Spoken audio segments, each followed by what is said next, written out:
Where did this entire epic of Mahabharata start? So if you remember,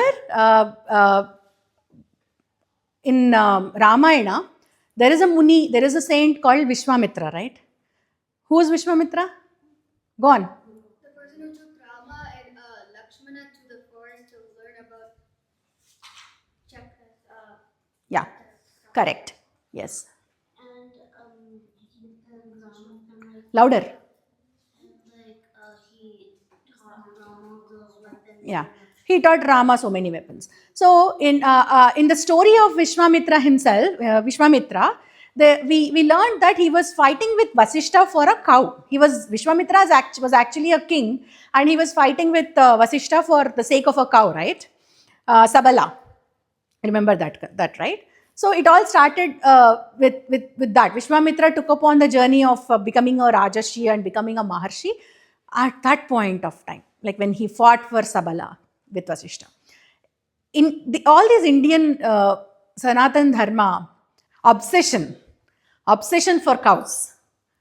So there is a huge obsession for cows. Why? Because they realized that cows are, we all treat cow as our own mother, because they are so, everything that comes out of a cow gives life to human beings. Like for example, milk. You can thrive on milk.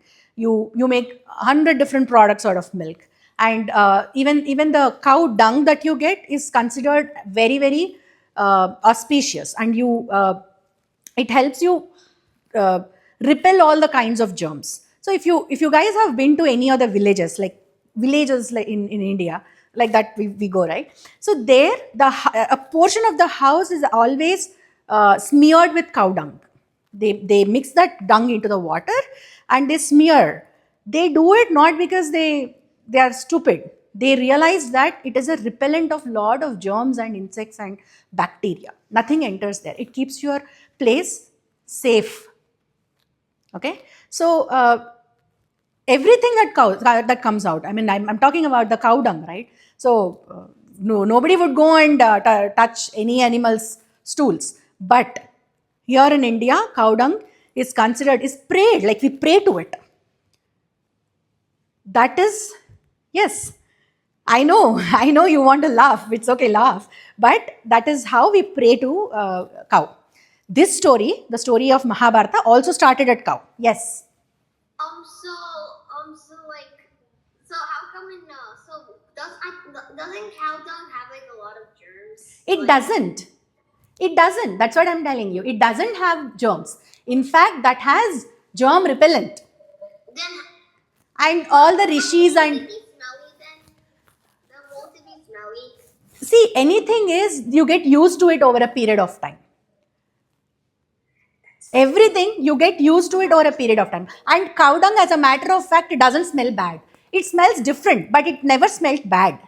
Doesn't smell bad.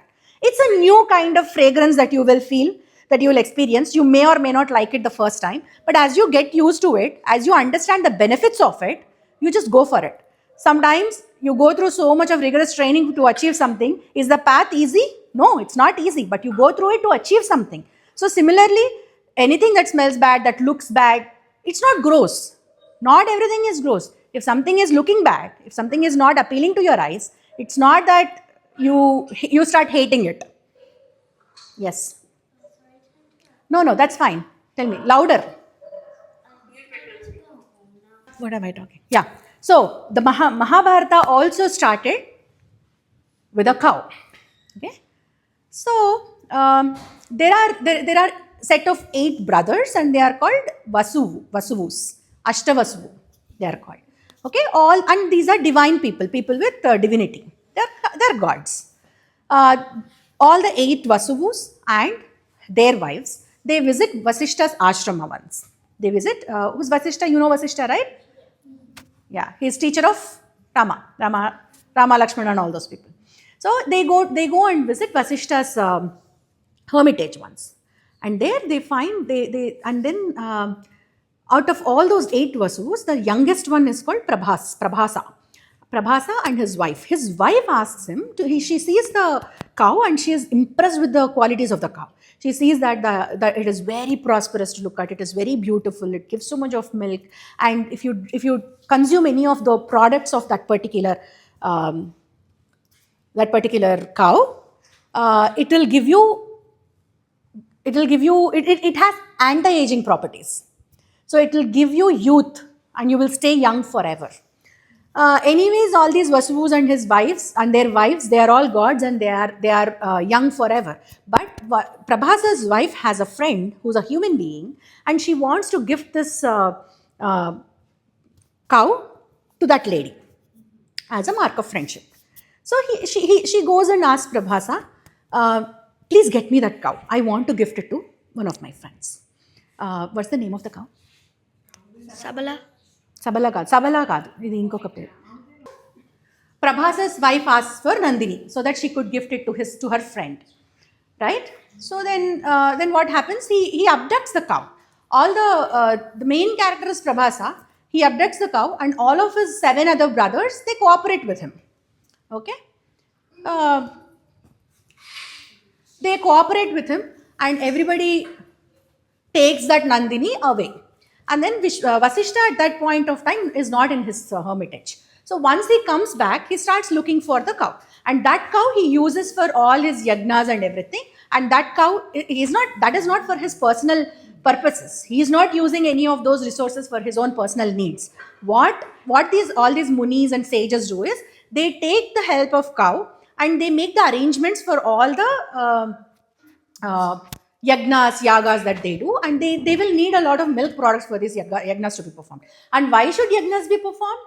You know what? Yagnas are the main reason why it rains on time, why the environment changes or environment behaves in such a way or cooperates for Pranay mute ledava.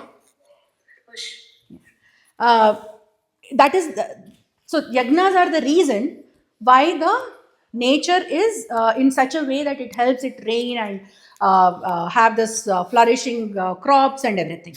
So and these sages are the ones who are helping maintain that kind of balance in the environment. So he needs that Nandini for his yagna purposes, not for his personal benefits.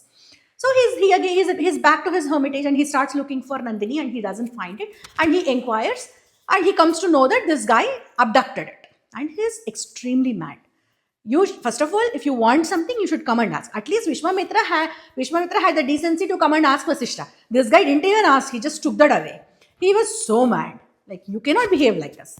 And then he curses all those 8 brothers, 8 Vasuvus, saying that you have to go and take the life of a human being. You need to go to earth, take the life of a human being. Why is that a curse? We are all human beings. Like, why is that a curse? Yes. Because they all take forms of different types of animals. Sorry? They all take forms. No. They don't take forms of animals. They come to earth and take human form only. Yes. They were gods. They were living such a good life, and now they have to be like a normal person on earth. On earth, correct. That is why it is a curse. It is not curse to a human being, but it is a curse to a god. If he has to go on to earth and then go through all these kind of painful process of learning things, being a good boy, being a good human being, and all that, and then you will become old and you will have lot of sufferings. You will so many things, right? All those things gods do not have. They are young forever. They are flourishing forever, but human beings have a cycle. They have to go through that cycle, which is painful. So that is a curse he gives. And all these 8 people, they come back running to Vasishta and they plead him for excuse. They say that, excuse us, we have done a gross mistake, but please excuse us. We will not repeat such a thing. Never ever we are going to do it again. But then whatever has been spoken by a person of that stature as Vasishta,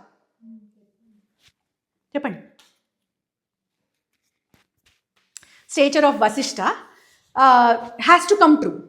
There is no taking back. Whether it is a boon or a curse, it has to come true. There is no way that anybody can take them back. There is no concept of taking it back. Punishment once given, that person has to go through it. There is no other way. So then he says, I cannot do it. I have no capacity to take that curse back. Then one of them says, okay, fine. Give us some kind of remedy. We will go through the punishment, but give us kind of remedy. Then Vasishta thinks about it and says, okay, only Prabhasa is the one who took away the cow. But all 7 of you just cooperated. It was not your idea to take away the cow. So you will go to the earth, you will take the human life, but immediately you will come back. You just need to take birth, and then you will be back again to your Vasuvu form. You will again take back the form of Vasuvu. That is what he says. So it means they will be born and immediately they will die. They'll die as infants, all the 7 people.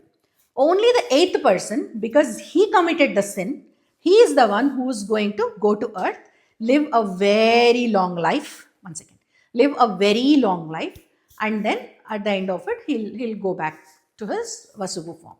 And he says that, and then he says he will lead a very, very dharmic life. He will be very strong. He will be a great warrior, but he will not have a wife, he will not have kids. That is what Vasishta says. Yes.